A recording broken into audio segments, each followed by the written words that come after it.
지난주까지 사도행전 9장 사울의 회심과 전도자로서의 삶을 살펴봤습니다. 그런데 이제 잠깐 사도행전 9장은 사울의 이야기를 접어두고 베드로 사도를 주목합니다. 이 베드로 사도가 사도행전에 나왔던 마지막 장면은 핍박 속에 성도들이 예루살렘을 떠나서 흩어졌는데 그 흩어진 성도들을 찾아가서 위로하고 말씀을 전하고 열심히 주님을 예배하자고 권면하고 핍박 가운데 믿음을 잃어버린 사람들이 있다면 다시 독려해서 하나님께로 인도하면서 교회가 또다시 부흥할 수 있도록 그렇게 사역을 하고 있었습니다. 그리고 오늘 본문에서 이 베드로는 8년 된 병자 일으키고 죽은 자를 살리는 기적의 통로로 쓰임을 받게 됩니다. 그 첫 번째가 중풍병자가 회복되는 사건입니다. 우리 34절 35절 말씀을 한번 읽어보도록 하겠습니다. 시작. 베드로가 이르되 너를 낫게 하시니 일어나 네 자리를 정돈하라 하는데 곧 일어나니 루다와 사론에 사는 사람들이 다 그를 보고 주께로 돌아오니라. 베드로가 예수의 이름으로 선포하자 8년 동안 중풍병, 아마 우리말로 얘기하면 뇌경색인 것 같습니다. 당신은 요즘이야 뇌경색으로 쓰러져도 초도진료를 잘하면은 회복할 수 있지만 그때는 방법이 없었죠.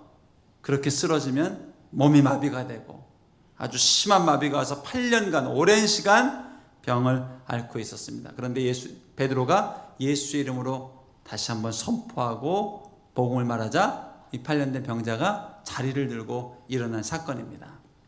저는 이 성경 속에 계속 등장하는 치유의 사건을 보면서 사실은 예수님 3년 공생애 동안 치유가 일어나고 주님께서 천국의 하늘로 승천해 가시면서 얘들아 이제 더 이상 이런 기적과 치유는 없을 거야. 그러나 내가 3년 동안 베풀었던 치유를 기억하고 기적을 기억하고 너희도 그 주님을 열심히 믿어라.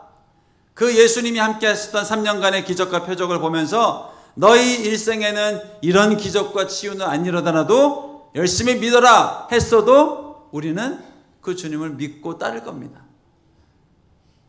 그 주님이 3년간 보이셨던 복음서에 나타나는 하나님의 나라의 선포, 눈먼 자가 보게 되고 듣지 못한 자가 듣게 되는 역사를 보면서 그래 그것이 우리 주님이셨지. 비록 내 인생의 치유는 안 일어나도 그 주님 바라보면서 일어나자, 이겨내자 하면서 가라고 하셨어도 우리는 그렇게 살 수 있을 것 같습니다. 그런데 우리 주님은 하늘로 승천에 올라가시면서 무엇이라고 당부했는가? 너희도 내 이름으로 나아가서 회복하고 치유하고 천국을 선포하고 하나님의 나라를 선물로 주고 보지 못하는 자 걷게 하고 일어나게 하는 역사를 이루라 라고 말씀하셨거든요. 그리고 그 말씀의 역사가 베드로를 통해서 일어나는 겁니다. 그리고 2000년이 지난 지금도 동일하게 주님은 우리에게 약속하십니다. 예수 이름으로, 예수 이름을 믿고 의지하며 나아가면 너희 인생의 새로운 길이 열리리라. 오늘 이 말씀대로 베드로가 다시 한번 에니야에게 선포했습니다. 그러자 예수 이름을 통해서 또다시 기적이 나타난 겁니다. 34절 35절 다시 한번 읽어드립니다. 베드로가 이르되 에니야야 예수 그리스도께서는 너를 낫게 하신다. 일어나 네 자리를 정돈하라 한데 곧 일어났습니다. 여러분 이 기적의 현장에 항상 등장하는 이름이 있습니다. 예수 이름입니다.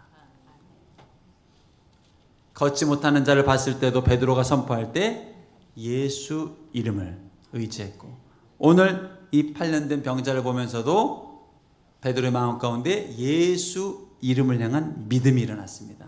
저는 오늘 여러분 인생 가운데 예수 이름에 대한 믿음이 오늘 이 시간 다시 한번 문개구름처럼 일어나길 축복합니다. 8년 된 병자, 8년간 몸을 쓸 수 없었던 병자가 일어났습니다. 하물며 내 인생의 길을 못 여시겠습니까? 내 인생에 막혀있는 홍해를 열지 못하시겠습니까? 나를 공격하는 애굽의 군대를 수장하지 않으시겠습니까? 이 능력이 예수 이름 안에 있다는 거죠. 예수 이름에 능력이 있습니다. 예수 이름을 부르면서 하늘의 영광을 선포하는 인생 되길 축복합니다. 두 번째 사건입니다. 죽은 자가 살아나는 역사가 일어납니다. 36절, 37절 말씀을 같이 한번 보겠습니다. 욥바에 다비다라 하는 여제자가 있으니 그 이름을 번역하면 도르가라. 선행과 구제하는 일이 심히 많더니 그때 병들어 죽음에 시체를 씻어 다락에 누이니라. 참 선행을 많이 하던 여인이 이 다비다 죽었어요. 근데 안타까운 죽음이었어요. 이후에 본문을 보면 슬퍼하고 울고 그리워하는 사람들이 많은 걸 보니까 굉장히 안타까운 일로 죽었습니다. 제가 오늘 이 본문을 말씀을 묵상하면서 이 죽음을 넘어선 승리가 얼마나 위대한가를 다시 한번 좀 목도하게 됐습니다. 이번 주에 제가 우리 상주교회 묘지를 좀 다녀왔습니다. 공원 묘지를 새롭게 좋은 흙을 깔고 또 배수시설을 확보해가지고 이 상주교회 묘지가 아름답게 바뀌었습니다. 사실은 지난 한 1년 넘게 이 공원 묘지를 보수공사를 하기 위해서 오랫동안 기도했는데 이 좋은 흙을 구하는 게 관건이었습니다. 좋은 흙. 그리고 이게 10년, 20년 쓸 게 아니라 오랫동안 상주교회가 쓰는 묘지이기 때문에 좋은 흙을 구하는 것이 이 관건이었고, 또 맡고 계신 우리 김진영 장로님, 또 이번에 작업에 애써주신 우리 김종환 집사님, 그리고 좋은 흙을 희사해 주신 곽종철 장로님, 이 흙을 구하는 게 관건이었는데요. 이번에 이 좋은 흙이 하나님이 구해주셔가지고요, 이 얘기를 들어보니까 우리나라 1% 안에 드는 좋은 흙이랍니다. 이걸 곽 장로님 댁에서 가지고 와가지고 이 공사를 하는데 참 애써주셨습니다. 그래가지고 좋은 흙으로 하고 배수시설도 확보해 놓고, 또 덤프트럭이 왔다 갔다 할 때 이 민원도 있고 하니까 기도하면서 했는데 하나님이 잘 마무리될 수 있도록 도와주셨습니다. 그래서 그 공원을 가봤는데요, 우리 성도님들의 묘가 있고 또 묘비가 다 있습니다. 최근에 소천하신 엄영숙 집사님 묘비도 있었습니다. 근데 이 묘비가요, 다 보면요 시작과 끝이 있습니다. 이 땅에 태어난 게 언제고 이 땅의 끝이 언젠가. 여러분, 이 땅에서 죽음은요 끝을 말합니다. 끝입니다. 끝. 그런데 여러분, 예수 안에 있는 자에게 주시는 부활이란 축복은 무엇인가? 새로운 시작을 얘기해 준단 말이에요. 새로운 시작입니다. 죽음이 아니고는 시작될 수 없는 새로운 시작이 열린다고 얘기해 주고 있는 겁니다. 이게 우리가 믿고 있는 부활 신앙입니다. 오늘 이 선행을 하다가 죽은 다비다를 살리는 역사가 나오는데요, 이것은 예수님의 부활을 예표하는 사건입니다. 우리 한번 이 여제자 다비다가 살아난 장면을 한번 보기를 원합니다. 40절 말씀 같이 한번 보실까요? 40절 말씀 시작. 베드로가 사람을 다 내보내고 무릎을 꿇고 기도하고 돌이켜 시체를 향하여 이르되 다비다야 일어나라 하니 그가 눈을 떠 베드로를 보고 일어나 앉는지라. 이게 죽은 자를 살리신 하나님의 축복이었습니다. 여러분, 제가 묻습니다. 이 다비다가 다시 죽었을까요? 안 죽었을까요? 지금 살아있나요? 이 기적을 일으킨 베드로가 죽었을까요? 살았을까요? 죽었죠. 그런데 오늘 이 사건을 통해서 하나님이 우리에게 알려주시고자 하는 도전은 무엇인가? 죽음을 통해서 새롭게 시작되는 부활이 무엇인지를 우리에게 알려주고 싶은 거예요. 죽음의 아픔, 죽음의 슬픔, 죽음의 고통을 넘어선 새로운 승리가 실제한다는 것을 알려주기 위해서 다비다를 살려주신 거예요. 온 교회가 이 사건을 통해서 위로를 받았습니다.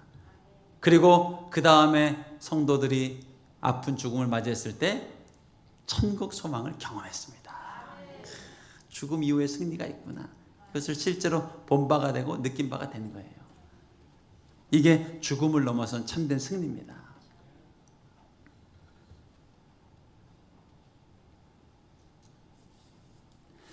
여러분, 이 소망이라는 건요, 우리가 살아있을 때 얘기입니다.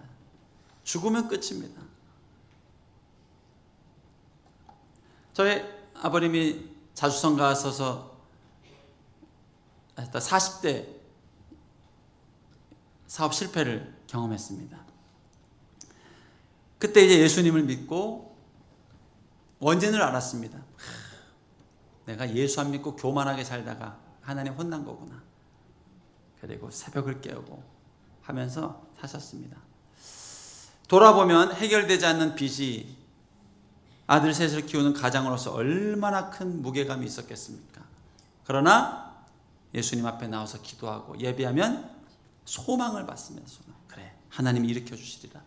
하나님이 새롭게 하시리라.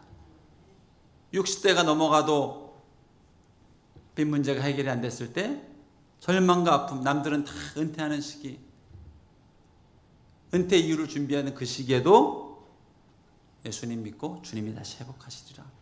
주님이 새 일을 이루시리라. 믿고 기도하면서 소망을 받습니다. 폐암 사기 진단을 받고 이제는 끝이구나 얘기할 때도 소망을 가지고 기도했단 말이에요. 그런데요, 이게 딱 호흡이 먹고 죽으니까 끝이더라고요. 끝이에요. 이 소망도 살아있을 때 얘기입니다. 난 죽음이라는 게 이렇게 끝이구나. 그걸 깊이 느끼게 됐습니다. 사실 세상에서요, 죽음은 끝입니다. 죽으면 더 이상 사랑한다 말할 수도 없고요. 죽으면 더 이상 미안했다고 말할 수도 없고요. 왜 청개구리가 그렇게 피만 오면 울까요?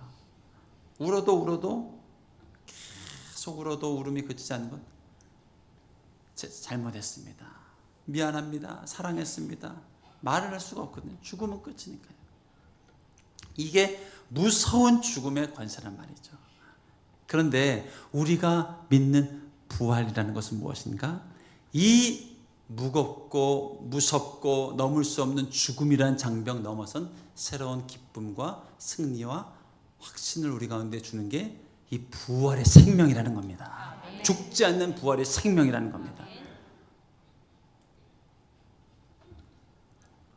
이번에 한 우리 집사님과 만나면서 이야기를 나누는데 어떻게 집사님 그 가정에 이 복음이 심겨지게 됐습니까?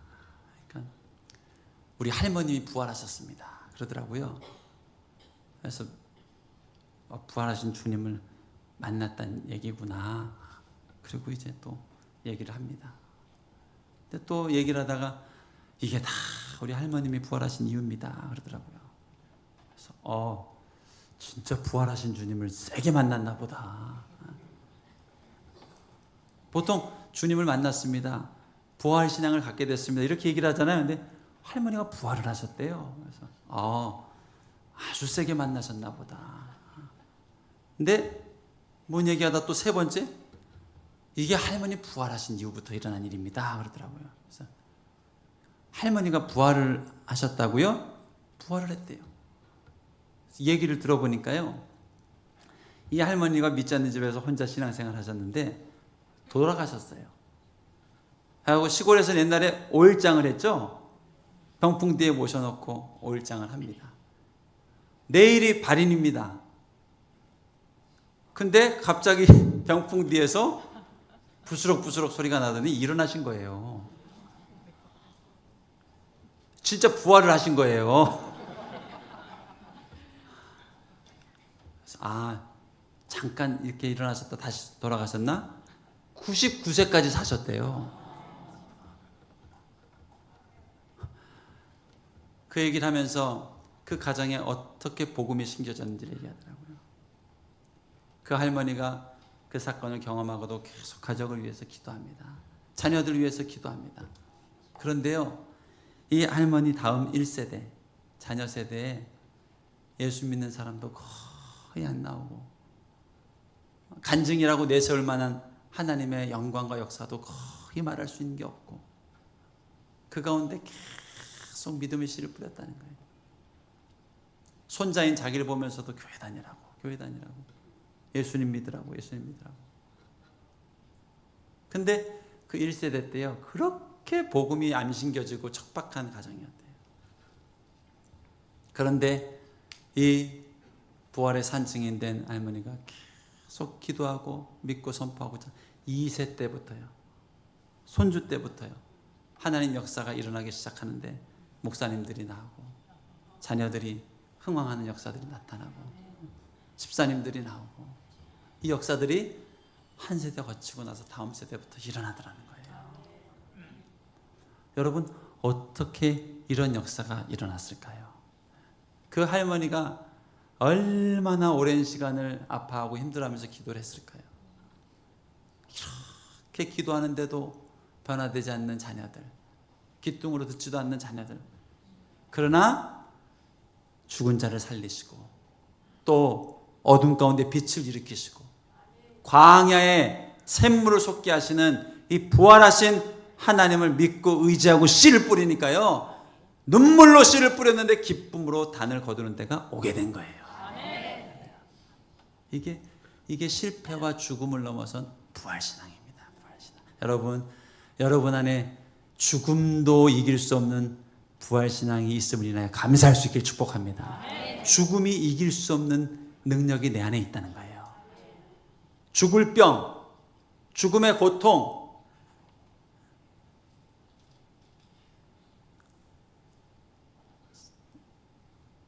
제가 아주 슬픈 얘기 하나 해드릴까요?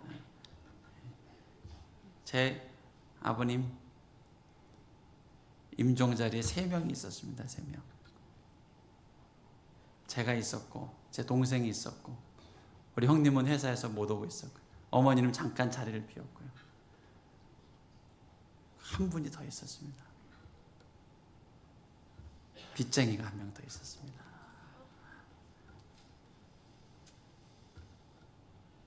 우리 아버님이 눈을 감을 때 얼마나 오매불망 하나님을 갈망하고 감은지 모릅니다.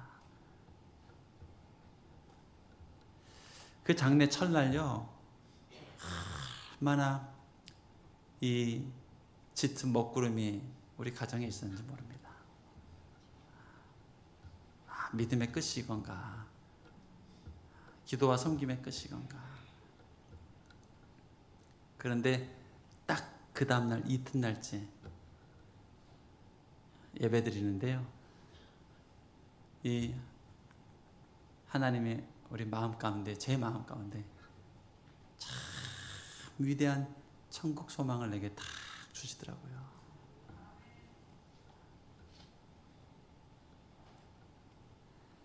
딱 그 시간부로 진짜 눈물이 멈췄습니다. 그리고 우리 아버님이 천국에서 마치 하나님과 함께 교제하면서 천국 구석구석 살피시면서 돌아가고 계신 그 느낌이 내 마음에 정말 실제하는 느낌처럼, 믿음처럼 이게 다가오는데요, 그 죽음의 아픔과 실패의 고통과 이 땅에서 경험할 수 있는 정말 저주처럼 느껴지는 그 아픔의 고리들이 탁 끊어지더라고요. 여러분, 이 세상에서는요, 죽으면 끝이라고 얘기합니다. 그러나 예수님이 우리에게 주시는 교훈과 가르치는 무엇인가? 죽음을 넘어선 승리가 있다는 거예요. 실패를 넘어선 위대한 승리가 있다는 겁니다. 청개구리 더 이상 안 울어도 된다는 거예요. 우리가 주님만 믿으면요, 아무리 하고 싶은 말이 많고 못다한 말이 많아도 다 이해되고 해석되고 노래할 그 새로운 만남이 기다리고 있다는 거예요. 이게 부활의 신앙입니다. 여러분, 우리가 믿고 있는 예수님은 죽음을 이기셨습니다. 베드로에게 죽음은 더 이상 아픔과 슬픔이 아니었습니다. 내 인생에 새로운 길이 열리는, 지상에서 경험해 보지 못하는 하나님의 축복을 경험한 관문이 죽음이라는 관문이었습니다. 사도 바울은 그러잖아요. 내가 날마다 죽노라. 왜요? 죽을 때마다 부활을 경험하니까요. 여러분, 인생에 어떤 죽을 것 같은 아픔, 죽을 것 같은 고통, 죽어도 해결 안 될 문제가 있다 할지라도요, 이 죽음을 이긴 주님을 내가 믿고 있음을 인하여 안심하시기 바랍니다. 주님 말씀하셨어요. 내가 세상을 이겼다. 세상에서 환난을 만나나 강하고 담대하라. 내가 세상을 이겼노라. 죽음을 이겼노라. 여러분, 이 죽을 것 같은 문제와 아픔과 절망 속에서 부활하신 주님 만날 수 있기를 축복합니다. 우리 함께 기도하겠습니다. 하나님 아버지, 감사합니다. 죽음을 넘어선 우리 주님, 이 부활의 승리를 내게 알려주셔서 감사합니다. 하나님 아버지, 이 믿음으로 살아가게 하시고, 정말 우리 예수님 부활하셨는데 닿을 수 없는 것, 또 함께할 수 없는 것이 아니라 지금도 내게 말씀하시고, 지금도 내 안에 역사하시며, 지금도 나의 길을 주장해 주시는 우리 하나님을 경험하며 인생의 어떤 실패, 어떤 아픔, 어떤 슬픔, 어떤 죽음과 사망 권세도 이길 수 있는 하나님 사람 되게 하여 주시옵소서. 주여, 함께 기도합니다. 주여.